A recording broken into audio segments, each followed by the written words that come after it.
سامعین محترم، قابل قدر بھائیوں، دوستوں اور بزرگوں، سورہ یوسف کی آیت نمبر 4 تلاوت کی گئی ہے۔ اسی آیت مبارکہ سے متعلق چند گزارشات کل عرض کی تھی۔ آج اس آیت مبارکہ کا مصداق اور خواب کی حقیقت اور حکم اور آپ صلی اللہ علیہ وسلم، صحابہ اور تابعین ائمہ کا خواب ذکر کرنا ہے۔ سب سے پہلی بات یہ ہے کہ خواب کی حقیقت کیا ہے۔ پیغمبر اسلام محمد کریم صلی اللہ علیہ وسلم نے ارشاد فرمایا کہ مومن کا خواب ایک کلام ہے جس میں مومن اپنے رب سے شرف گفتگو حاصل کرتا ہے۔ مومن کا خواب ایک کلام ہے جس میں مومن اپنے رب سے شرف گفتگو یعنی کہ گفتگو کرنے کا شرف حاصل کرتا ہے۔ اور فرمایا کہ جس وقت انسان باوضو ہو کر کلمہ شہادت پڑھ کے سوتا ہے تو اس وقت انسان کے جسم سے انسان کی روح نکل جاتی ہے اور وہ عالم بالا میں عرش میں اللہ رب العزت کے قدموں میں جا کے سجدے میں پڑ جاتی ہے۔ تو معلوم یہ ہوا کہ یہ خواب کوئی بے حقیقت چیز نہیں ہے، اس کا ایک حقیقت سے تعلق ہے۔ پیغمبر اسلام صلی اللہ علیہ وسلم نے ارشاد فرمایا لم یبقى من النبوہ الا المبشرات، نبوت ختم ہو چکی ہے، صرف مبشرات کچھ خوشخبریاں باقی ہیں۔ اور ایک حدیث مبارکہ میں آپ صلی اللہ علیہ وسلم نے ارشاد فرمایا کہ سچا خواب یہ نبوت کا 46واں حصہ ہے۔ اس کی تشریح علماء محدث نے یہ کی ہے کہ آپ صلی اللہ علیہ وسلم کے اوپر جب وحی نازل ہونا شروع ہوئی تو 6 مہینے صرف سچے خواب آئے، جو رات کو دیکھتے تھے وہی کچھ صبح ہو جاتا تھا۔ پھر اس کے بعد آپ صلی اللہ علیہ وسلم پر وحی کا سلسلہ شروع ہوا تو 23 اور 23 کو اگر 2 سے ضرب دے تو 23 اور 23 46 بنتے ہیں۔ تو پہلا حصہ 6 مہینے کا یہ خوابوں پر مبنی تھا، اس لیے فرمایا آپ صلی اللہ علیہ وسلم نے سچا خواب یہ نبوت کا 46واں حصہ ہوا کرتا ہے۔ تو آپ صلی اللہ علیہ وسلم نے اس خواب کی اہمیت کو بیان کیا ہے، لیکن خواب کا حکم یہ نہیں ہے کہ انسان کو جو چیز خواب میں نظر آ جائے انسان کسی سے پوچھے سمجھے بغیر اس کے اوپر عمل پیرا ہو جائے۔ تو اس میں 2 چیزیں ہیں کہ اگر کسی چیز کو انسان کو خواب میں حکم ملتا ہے تو ایک تو یہ ہے کہ حضور اکرم صلی اللہ علیہ وسلم نظر آئے اور آپ صلی اللہ علیہ وسلم کس چیز کا حکم دیں۔ دوسری بات یہ ہے کوئی اور نظر آئے آپ صلی اللہ علیہ وسلم کے علاوہ وہ کسی بات کا حکم دیں۔ تو ان دونوں میں فرق ہے۔ پہلی بات تو یہ ہے کہ آپ صلی اللہ علیہ وسلم نے ارشاد فرمایا کہ خواب میں میرا نظر آنا حقیقتاً میرا ہی نظر آنا ہے، کیونکہ شیطان میری شکل نہیں اختیار کر سکتا۔ یہ آپ صلی اللہ علیہ وسلم کی واضح حدیث ہے، مشکوٰۃ شریف کے اندر آپ صلی اللہ علیہ وسلم کی حدیث موجود ہے کہ میں جب نظر آؤں کسی انسان کو تو میں ہی نظر آؤں گا، میرے علاوہ کوئی اور نہیں آئے گا۔ شیطان میرے اور آپ کے باپ کی شکل میں آ سکتا ہے، ماں کی شکل میں آ سکتا ہے، بھائی کی شکل میں آ سکتا ہے، استاد کی شکل میں آ سکتا ہے، لیکن کبھی بھی شیطان حضور صلی اللہ علیہ وسلم کی شکل میں نہیں آ سکتا۔ پھر اس سے آگے مسئلے کی تحقیق یہ ہے کہ آپ صلی اللہ علیہ وسلم خواب میں آئے اور آپ صلی اللہ علیہ وسلم نے خواب میں آ کے کسی چیز کا حکم دے دیا، تو اب وہ حکم جس انسان کو خواب میں آ کے دیا ہے اسی بندے کے لیے حجت ہوگا، کسی اور کے لیے حجت نہیں ہوگا کہ وہ حکم سارے کے سارے لوگوں پہ لاگو کیا جائے، یہ بات درست نہیں ہے۔ اور اگر کوئی حکم ایسا ہے کہ جو شریعت کے خلاف ہے تو اس خواب کے اوپر عمل نہیں کیا جائے گا، تو شریعت کے پہلے سے احکامات مدون ہیں انہی کے اوپر عمل پیرا کیا جائے گا۔ اور اسی طرح کوئی اور انسان خواب میں آ جائے اور وہ آ کے شریعت کے خلاف حکم دے تو اس بات کو بالکل پورا نہیں کیا جائے گا۔ چند دن پہلے ایک شخص نے کہا کہ ہمارا 25 سال بعد وراثت کا مال تقسیم ہو رہا ہے، اور ہماری بڑی بہن کو خواب میں آ کے ابا جان نے کہا کہ جو چھوٹا بھائی کہتا ہے نا اسی طرح تقسیم کر دو، اسی طرح تقسیم کر دو۔ اس نے کہہ دیا کہ 1 کروڑ 30 لاکھ میں سے 55 لاکھ مجھے دے دو، باقی تم خود تقسیم کرو۔ اس نے کہا ایسے ہی کر لو۔ ابا جان آئے تھے خواب میں، انہیں یہ کہہ دیا تو بڑی بہن نے کہہ دیا کہ میرا بھی حصہ لے جاؤ، چھوٹی بہن نے کہا میرا حصہ بھی لے جاؤ، ماں نے کہا میرا حصہ بھی لے جاؤ. تو میرے محترم یہ صراحتاً غلط ہے. خواب کے اوپر اس طرح کے احکامات لاگو نہیں ہوا کرتے، اس لیے کہ وراثت کے احکامات قرآن کے اندر خود موجود ہے. اگر کوئی کسی کا باپ یا کسی کی ماں کوئی بھی کہتا ہے تو وہ حقیقتاً وہ بھی ہو سکتا ہے، اور شیطان بھی اس کی شکل میں آ کے شریعت کے خلاف حکم دے سکتا ہے. تو شریعت کے خلاف جو بھی حکم آئے گا تو اس حکم کو خواب کے معنی میں دیکھ کر اس کے اوپر عمل ہرگز نہیں کیا جائے گا.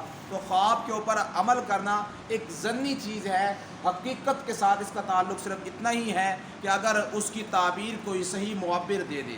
حضور اکرم صلی اللہ علیہ وسلم نے ایک حدیث مبارکہ میں ارشاد فرمایا کہ مختلف طرح کے خواب آتے ہیں انسان کو. فرمایا کہ عورت کا نظر آنا خواب کے اندر یہ بہتری کی علامت ہے. اور آپ صلی اللہ علیہ وسلم نے ارشاد فرمایا خواب میں کھجور کا دیکھنا، کھجور کا کھانا، کھجور کا پکڑنا یہ اس بات کی علامت ہے کہ اس کے رزق میں فراوانیاں ہوگی، اس کا رزق جو سے آگے بڑھتا چلا جائے گا. اور آپ صلی اللہ علیہ وسلم نے فرمایا کہ کشتی کو دیکھنا خواب کے اندر اور خواب کے اندر کشتی میں بیٹھ جانا یہ مصیبتوں سے نجات کا ذریعہ ہوگا. یہ آپ صلی اللہ علیہ وسلم کی باتیں ہیں. اور آپ صلی اللہ علیہ وسلم نے فرمایا کہ خواب میں دودھ کا دیکھنا، دودھ کا پینا، دودھ کا حاصل کرنا یہ علم کی علامت ہے. اللہ علم عطا فرمائیں گے، یا علم اس کو ملے گا یا اس کے ذریعے علم پھیلے گا. تو یہ ساری چیزیں ہیں. تو اس طرح آپ صلی اللہ علیہ وسلم نے ارشاد فرمایا خواب میں بیڑی یا ہتھ کڑی کا دیکھنا میں محبوب سمجھتا ہوں. یہ دین کے اندر پختگی کی علامت ہے. اگر خواب میں کسی نے ہتھ کڑی دیکھ لی یا اپنے خواب پاؤں میں بیڑی دیکھ لی. اور آپ صلی اللہ علیہ وسلم فرمایا اپنے گلے کے اندر توق، ایک موٹی زنجیر جسے توق کہتے ہیں، گلے میں ڈال دیتے تھے پہلے، اس سے گردن جھک جاتی تھی. فرمایا اس چیز کو، توق کو میں خواب میں دیکھنا ناپسند سمجھتا ہوں، یہ برائی کی علامت ہے، یہ برائی کی دلیل ہے. تو اس لیے یہ چیزیں بھی ساتھ ہیں. اور علماء نے لکھا ہے کہ جو انسان زیادہ سچ بولتا ہے اس کے خواب سچے ہوتے ہیں. اور فرمایا حدیث مبارکہ میں قیامت کے قریب ایمان والے، جو پکے ایمان والے ہوں گے، ان کے سارے خواب سچے ہوں گے. اور بعض محققین نے اس حدیث مبارکہ کی وضاحت کرتے ہوئے فرمایا ہے کہ جس وقت دن اور رات برابر ہو جاتے ہیں، جس طرح اب راتیں کچھ بڑی ہونا شروع ہوئی ہے اور دن چھوٹے ہونا شروع ہوئے ہیں، ابھی وہ زیادہ نہیں ہوئے. جس وقت دن اور رات دونوں برابر ہو جاتے ہیں اس وقت کے خواب جو سے سچے ہوا کرتے ہیں. تو بہرحال آپ صلی اللہ علیہ وسلم نے اس کی حقیقت کو واضح کیا ہے. اور علماء نے لکھا ہے کہ خواب جو ان سے ہے ایسی چیز ہے کہ اس کی تعبیر اور خواب میں فرق ہو سکتا ہے. مطلب یہ ہے کہ ابھی خواب آیا اور تعبیر اس کی جا کے کئی سالوں کے بعد ہو. حضور صلی اللہ علیہ وسلم کو خواب آیا، میں نے دیکھا کہ میں احرام باندھا ہوا ہے اور طواف کر رہا ہوں. صحابہ نے خوشی سے اللہ اکبر کہا، اور سارے مدینہ میں تھے، مکہ میں جانا بند تھا، تو سب نے طواف کے لیے احرام پہنا اور سب تیار ہو گئے اور آپ صلی اللہ علیہ وسلم تیار ہو گئے. لیکن آگے آپ صلی اللہ علیہ وسلم کے خواب کی تعبیر مکمل نہ ہوئی اور اس وقت طواف کرنے کی اجازت نہیں ملی. پھر اس کے اگلے سال جو ان سے عمرۃ القضاء آپ صلی اللہ علیہ وسلم نے کیا، تو آپ صلی اللہ علیہ وسلم کا خواب میں یہ تو آیا تھا کہ آپ طواف کر رہے ہیں احرام باندھ، لیکن یہ نہیں تھا کہ اسی سال طواف عمرہ کرنا ہے، بلکہ وہ اگلے سال کے اوپر محمول تھا. تو معلوم یہ ہوا کہ خواب کی تعبیر بسا اوقات کئی سالوں کے بعد بھی ہو سکتی ہے. اس طرح یوسف علیہ السلام کا خواب اس آیت مبارکہ بیان کیا گیا، اور اس خواب کی جو تعبیر آئی وہ 40 سال کے بعد جا کر آئی. 40 سال کے بعد جا کے اس خواب کی تعبیر آئی. تو اس کے اندر حقائق کے اندر کچھ فرق ہو سکتا ہے کہ بعد میں جا کے اس کی حقیقت سامنے آئے. اور آپ صلی اللہ علیہ وسلم کو ایک خواب آیا تھا غزوہ احد کی رات کو. جس وقت غزوہ احد ہوا تو حضور نے فرمایا میں نے دیکھا کہ میری تلوار، آپ کی تلوار کا نام تھا ذوالفقار، تو ذوالفقار تلوار ٹوٹ گئی ہے. اور آپ صلی اللہ علیہ وسلم نے میں نے دیکھا کہ ایک گائے کو ذبح کیا جا رہا ہے. پھر آپ صلی اللہ علیہ وسلم نے فرمایا کہ میں نے دیکھا کہ میں نے اپنی اسی شکستہ حال تلوار کو دوبارہ سے گھمایا تو وہ دوبارہ سے ٹھیک ہو گئی اور معاملات درست ہو گئے. تو یہ علامت تھی کہ پہلے شکستی کی طرف آئے گے، شکست ہوگی، اہل ایمان کو پہلے شکستگی کی طرف آئے گے، اور اس کے بعد جو ان سے ہے کوئی عظیم ساتھی ہمارا شہید ہوگا. اور اس سے مراد حضور صلی اللہ علیہ وسلم کے چچا حضرت حمزہ مراد تھے، جو شہید کیے گئے احد کے میدان میں، ان کے 12 ٹکڑے کر دیے گئے ان کے لاش. تو یہ سارے کی ساری چیزیں خواب کے ساتھ تعلق رکھتی ہے. اور پھر جب بعد میں حالات جو درست ہو گئے تو یہ بھی آپ صلی اللہ علیہ وسلم کے خواب کا ایک حصہ ہے. تو بہرحال اور بھی آپ صلی اللہ علیہ وسلم کو بہت سے خواب آئے ہیں، اور اسی طرح حضور صلی اللہ علیہ وسلم کے صحابہ رضوان میں سے بہت سے صحابہ کو خواب آئے، فاروق اعظم رضی اللہ تعالیٰ اور عبداللہ بن زید بن عبد ربی ہی، ان دونوں کو خواب آئے کس وقت جب آپ صلی اللہ علیہ وسلم مشورہ لے رہے تھے کہ بتاؤ بھائی نماز کے لیے بلانے کے لیے کیا طریقہ اختیار کرنا چاہیے۔ کسی نے کہا کہ باجا بجا دینا چاہیے، کسی نے کہا دف بجانا چاہیے، کسی نے کہا اونچی آواز لگا دینی چاہیے، کسی نے کہا آگ جلا دینی چاہیے۔ تو حضرت عمر رضی اللہ آئے اور عبداللہ بن زید بن عبد ربی ہی یہ دونوں تشریف لائے کہ ہم نے خواب میں دیکھا ہے کہ ایک سبز چادر والا بندہ آیا، اونچی دیوار پہ کھڑا ہوا اور وہ یہ کلمات کہہ رہا تھا، اللہ اکبر اللہ اکبر اللہ اکبر اللہ اکبر، اشہد ان لا الہ الا اللہ اشہد ان لا الہ الا اللہ۔ یہ سارے کلمات اس نے بتائے تو حضور صلی اللہ علیہ وسلم خوش ہو گئے اور فرمایا یہ کلمات بلال کو سکھا دو، اور فرمایا کہ جا کے اذان دو۔ اور اس کے بعد جو الصلاۃ خیر من النوم ہے، یہ کوئی بلال رضی اللہ تعالیٰ عنہ کے لیے جو حضور نے فرمایا تھا، یہ کوئی حکم نہیں ہے کہ بھئی آسمان سے نازل ہوا ہو، بلکہ یہ بات ایسی ہے کہ حضور صلی اللہ علیہ وسلم کو اٹھانے کے لیے حضرت بلال آتے تھے اذان سے پہلے اور فرماتے تھے الصلاۃ خیر من النوم، نماز نیند سے زیادہ بہتر ہے۔ تو حضور صلی اللہ علیہ وسلم کا قول پسند آ گیا تو آپ صلی اللہ علیہ وسلم حکم دے دیا کہ اس کو اذان میں پڑھا کرو، اس کو اذان میں پڑھا کرو۔ تو یہ کوئی حدیث نہیں ہے بلکہ یہ قول بلال ہے، بلال کے قول کو اتنی فوقیت مل گئی ہے۔ قول بلال ہے اور حکم نبی ہے، قول بلال ہے اور حکم نبی ہے، حکم نبی آ گیا تو پھر مہر لگی اس قول کے اوپر بھی۔ تو بہرحال حضور صلی اللہ علیہ وسلم کے صحابہ کو اس طرح خواب آیا۔ حضرت فاروق اعظم کو خواب آیا تھا شہادت سے پہلے کہ میں نے ایک مرغہ دیکھا ہے، اس نے مجھے 3 دفعہ جو سے ہے پھونک لگائی ہے اور جس سے میں زخمی ہو گیا ہوں، اور یہ علامت تھی کہ کوئی ایسا وار کرے گا جس سے شہادت ہوگی، 3 دفعہ زخم کیا جائے گا، 3 خنجر لگے تھے فاروق اعظم کو۔ یہ بھی خواب سے تعلق رکھتا ہے۔ اور اس سے آگے حضرت عثمان غنی رضی اللہ کو خواب آیا تھا شہادت والی رات کو، حضور صلی اللہ علیہ وسلم، ابو بکر اور عمر رضی اللہ تعالیٰ نظر آئے اور میں کہ عثمان بڑے دن سے پیاسے ہو، آج کا روزہ ہمارے ساتھ افطار کرنا، آج کا روزہ ہمارے ساتھ افطار کرنا۔ حضرت عثمان غنی کو سمجھ میں آ گیا میری شہادت قریب ہے، میری اپنا پاجامہ پہن لیے شلوار تاکہ میرا سطر نہ کھل جائے، اور اپنا سارے معاملات درست کر لیے اور اپنی بیوی کو بتا دیا، غسل کر لیا، تو پھر کیا ہوا اسی دن وہ شہید ہو گئے۔ تو اس طرح بہت سے خواب جو ان سے ہے یہ حقائق بنے ہیں جو صحابہ رضوان کے خواب تھے۔ اسی طرح امام ابو حنیفہ رحمۃ اللہ علیہ کے بارے میں آتا ہے کہ ان کو خواب آیا کہ انہوں نے خواب میں دیکھا میں حضور صلی اللہ علیہ وسلم کے روزہ مبارک کے قریب ہوں اور ہڈیاں آپ صلی اللہ علیہ وسلم کی ہے، ان کو میں اپنے ہاتھ سے جمع کر رہا ہوں۔ اور حضرت امام ابو حنیفہ رحمۃ اللہ علیہ کے دور میں تعبیر الرؤیا کے ایک بہت بڑے امام تھے، ان کی کتاب بھی آج موجود ہے تعبیر الرؤیا کے نام سے، امام ابن سیرین رحمہ اللہ تعالیٰ۔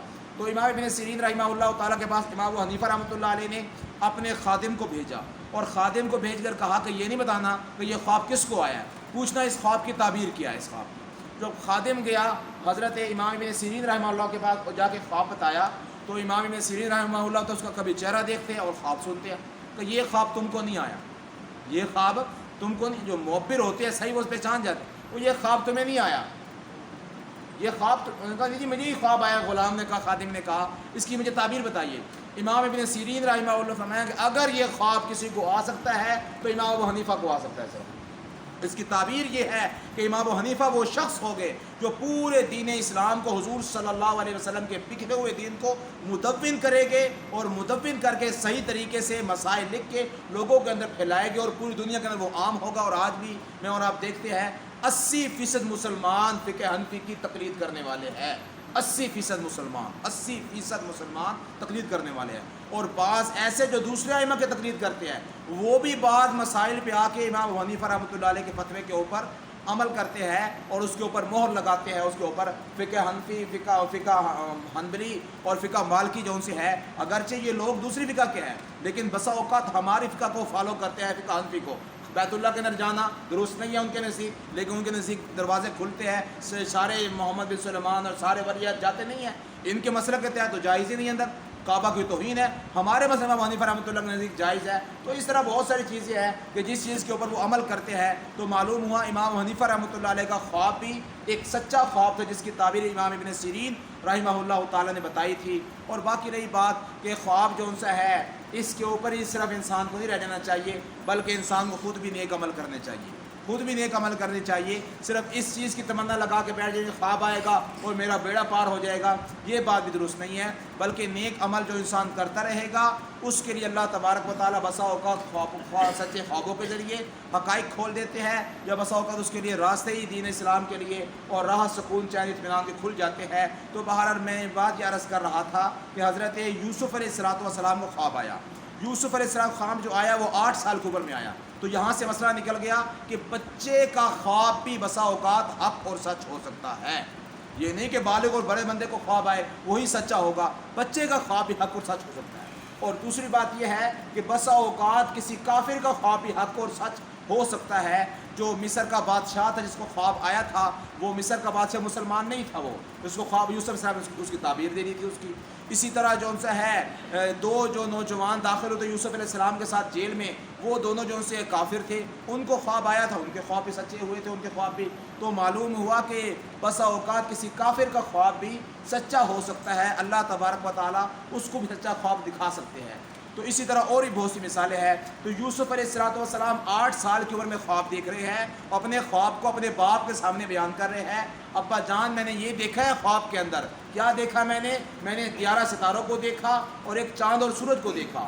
تو اس کی تعبیر عبداللہ بن عباس رضی اللہ تعالیٰ نے فرمائی ہے کہ اس سے مراد 11 بھائی ہیں حضرت یوسف علیہ السلام کے, اور ان کی ماں اور ان کے باپ ہیں.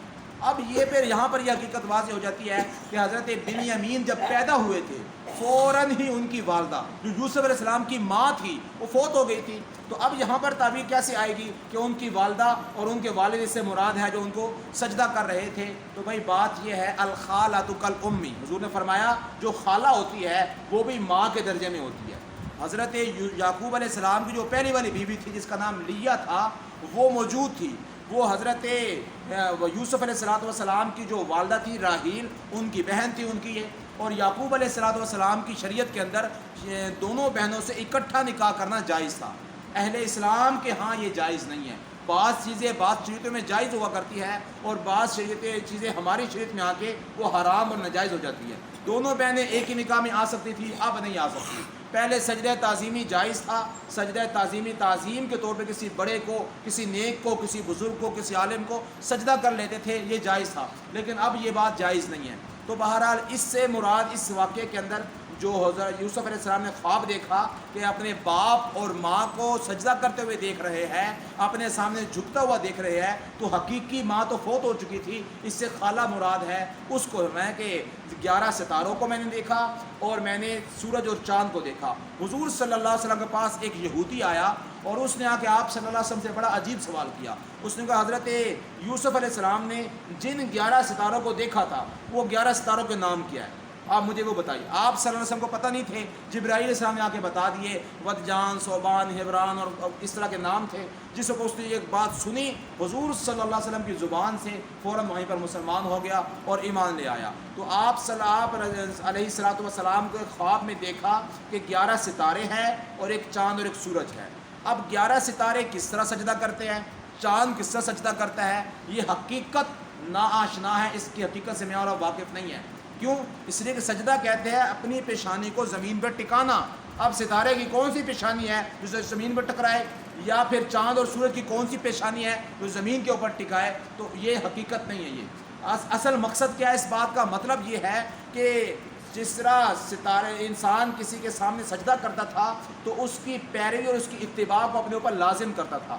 تو وہ سجدہ کرنا ان کا اپنی جگہ سے کچھ ہٹ کے تھا, کہ اپنی جگہ سے ہٹ کے یوسف علیہ السلام کی طرف مائل ہو گئے. تو یہی ان کو سجدہ کرنا تھا. اور اس سے مراد یہ تھا کہ آپ کے 11 بھائی اور آپ کے ماں باپ یہ آپ کی اتباع کی طرف آ جائیں گے, آپ کی فرما برداری اور آپ کی اتباع کریں گے. تو یہ اس بات کی طرف علامت اور دلیل تھی. تو اس لیے یوسف علیہ السلام نے خواب میں یہ دیکھا تھا کہ 11 ستارے ہیں اور ایک چاند اور سورج ہے. ان کو دیکھا, کہتے ہیں رأیتہم لی ساجدین. اب یہاں پر حدیث قرآن مجید کی آیت میں ہے رأیت, انی رأیت احد عشرہ, میں نے دیکھا. تو رأیتو سے مراد یہاں کے خواب کا ذکر نہیں ہے، یا تو رؤیت قلبی مراد ہے کہ دل کے اعتبار سے خواب میں دیکھا، یا پھر ایک لفظ یہاں پر محذوف ہے رأیتو فی المنامی کہ میں نے خواب کے اندر دیکھا، تو دونوں باتیں جو حقیقت کے ساتھ تعلق رکھتی ہے۔ آخر فرمایا رأیتہم لساجدین، میں نے دیکھا وہ سجدہ کر رہے تھے، اور سجدہ غیر اللہ کو جائز نہیں ہے، لیکن میں نے پہلے عرض کر دیا ہے کہ بعض امتوں کے اندر اور بعض انبیاء کی شریعتوں کے اندر سجدہ تعظیمی جائز تھا اور اب ناجائز ہو چکا ہے۔ آگے یوسف علیہ السلام کے اس خواب کے سننے کے بعد یعقوب علیہ السلام کا رد عمل کیا تھا، ان کی تعبیر کیا تھی، وہ آگے عرض کی جائے گی۔ اللہ تبارک و تعالیٰ سے دعا ہے کہ اللہ رب العزت مجھے اور آپ کو سمجھنے کی، صحیح طریقے سے عمل پیرا ہونے کی توفیق